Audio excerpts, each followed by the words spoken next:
Hello, you guys. Today I want to demonstrate. I am making kind of a laying down deer. I had started this body with a class, and so I just continued on as an example. With my head, I had to attach, this was a piece that I'm slipping and scoring, and now I'm on the head, and you can see that I'm hollowing out. What I'm wanting to show you is how to do the legs, and possibly just to review how you would attach the head. So I have this head shape that I'm going to put right here, and I feel like it's pretty balanced. I still have ears and all that good stuff to do. So in order, anytime you guys attach things for our humorous animal, you want to make sure to slip and score. So I'm scoring, I'm adding a little bit of slip, and I can add a little bit down here. It should just kind of seep into the actual caves of the scoring that you did. I'm going to have mine turn a little bit here. And with that, it's just sitting there and it's not done. So you can use your finger, or I'll hold it, and I'll always, a lot of times, use my pencil. And then that extra, I just wipe off either in my area next to me or my finger. I want this to look like it naturally goes from one piece of clay to the next, right? Like it looks like it's actually just one piece of clay, but really it's multiple pieces of clay, right? So I'm slipping and scoring this and attaching this really well. So I have it attached, but I will now really smooth and make sure. If it's feeling flimsy or too thick in any way, we'll problem solve from there. But now I kind of have the beginning piece of that head. For my leg, I want it kind of wrapped like it's laying. And in order to do that, I need a thick part up here and a thin part down here. So I grabbed some clay for my coil, and I'm going to roll that out. I kind of pick up the clay and just start rolling. I'm just going to gently going back and forth. If at any point it's cracking, you can add a little water. And I just kind of gently use my fingers to roll that out. If it's getting like square, then you might want to just pick it back up, right? Pick it back up and circulate it with your hands like this. And then just continue, so it almost just looks like a big log, and then I just continue to roll. But again, you'll probably have to keep picking up with your hands, kind of pinching it with your whole hand, and then rolling with your fingers. I pick it back up. So I need it to kind of be thick up here, and then thinner down here.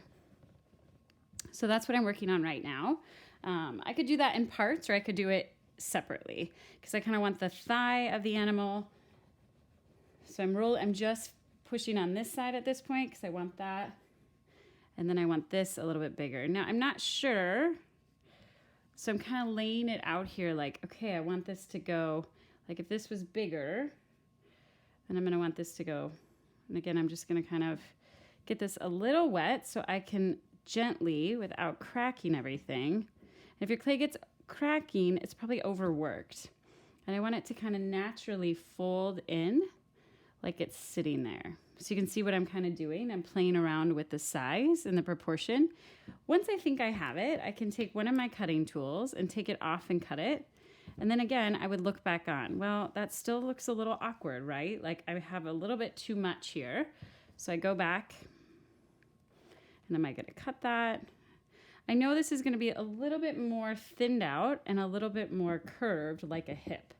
So I'm going to do that off the animal before I actually slip and score it on my animal. So I'm looking on here. I'm thinking again, yep, a little too big yet. So I'm going to keep cutting. I can just cut here, here. And you don't really know until you start kind of building what is your proportion that you need. So I'm going to go here again. And once I slip and score that, that's feeling pretty accurate to me.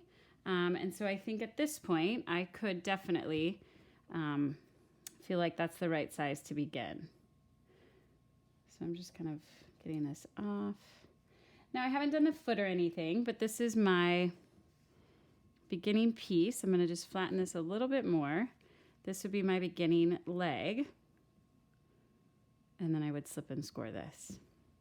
So your spork works great to slip and score like we've talked about. You can also use, if you have a toothpick, just little scratch marks back and forth. And to double check I know where this is at, I'm going to kind of gently just I can eyeball, but if I want to give myself a little guide, I kind of drew lines. And of course, you can always erase on clay. Like, it's really not a big deal to just push it in again. So I'm going to add a little slip here. And I'm just going to lay him down so he's a little bit more steady. So I've got this beginning piece that I've slipped and scored, but now, again, like everything else, I need to attach it. So I'm going to take and I'm going to slip and score, now fully connecting these all the way around. I'll hold them up, kind of connect that. And now I need to do that on the other side, right? So I've got the one leg and then the other leg. So I'll keep going. I will thin this edge out, and I'll do that whole business to the other side for my legs.